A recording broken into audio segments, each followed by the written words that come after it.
सुनते। देखो आपको सच्ची घटना सुना जयपुर की। जयपुर में दो विग्रह हैं भगवान के जो वृंदावन से आए, कोई सामान्य नहीं है, ये भूल मत करना। एक है राधा गोविंद, दर्शन किए आपने, राधा गोविंद, और दूसरे हैं गोपीनाथ जी। क्या नाम है? गोपीनाथ। गोपीनाथ जी के मंदिर में एक महात्मा जी सत्संग कर रहे थे। दैनिक सत्संग चल रहा था, कोई नियम वाला नहीं था कि भाई 4 घंटे होना है या इस अनुष्ठान से होना है। रोज हुआ करता था उसमें भगवान के आगे सैकड़ों वक्त बैठ करके सत्संग सुन रहे थे और महाराज कथा कह रहे थे। और हुआ क्या कि वहां सामने से भगवान की शोभा यात्रा निकल करके जा रही थी। बैंड बाजे बज रहे थे, लोग नाच रहे थे, गा रहे थे, झूम रहे थे, आनंद ले रहे थे। तो जो भक्त सामने बैठे थे ना, वो सब कहने लगे महाराज थोड़ी देर कथा को रोक दो, हम दर्शन करावे भगवान की झांकी का, हम दर्शन कराते भगवान की शोभा यात्रा का। तो महाराज बोले तुम ही नहीं दर्शन करोगे, मैं भी दर्शन करूंगा, मैं भी दर्शन करने चलूंगा। कोई नियम वाली कथा नहीं थी, दैनिक सत्संग होता था।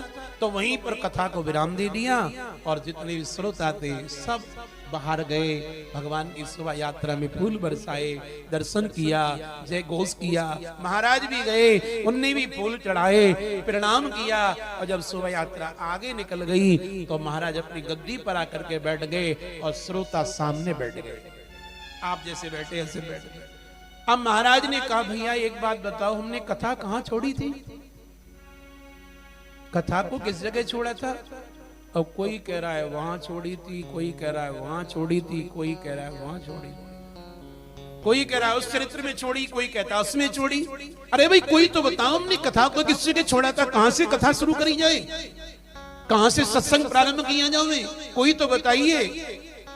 महाराज कोई कुछ कह रहा था, कोई और स्थिति ये आ गई कि श्रोता भी भूल गए, महाराज भी बोले मैं भी भूल गया कहां से कथा कह रहा है। ना कथावाचक को मालूम रहा, वो भी भूल गए कि मैं कहां से कथा बोल रहा हूं, और ना श्रोताओं को पता रहा कि कहां कथा को छोड़ा था, अब कथा शुरू कहां से करी जावे।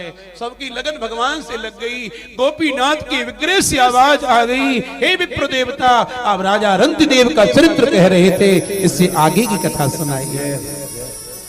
आप रंतिदेव राजा का चरित्र गा रहे थे, मैं गौर से भाव से आपकी कथा को सुन रहा था। प्रभु सुनते, भगवान सुनते, हजारों कानों से सुनते।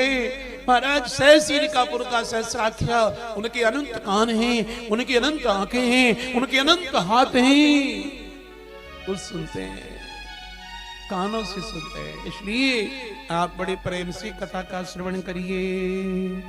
तस्मात् भारत सर्वात्मा सेव्यते हरीश्वर, श्रोतव्य कीर्तितव्यस्य स्मर्तव्यस्य ताभयम्। गुरु जी ने एक बात बहुत अच्छी बताई, वो सुना के आगे बढ़ता हूं।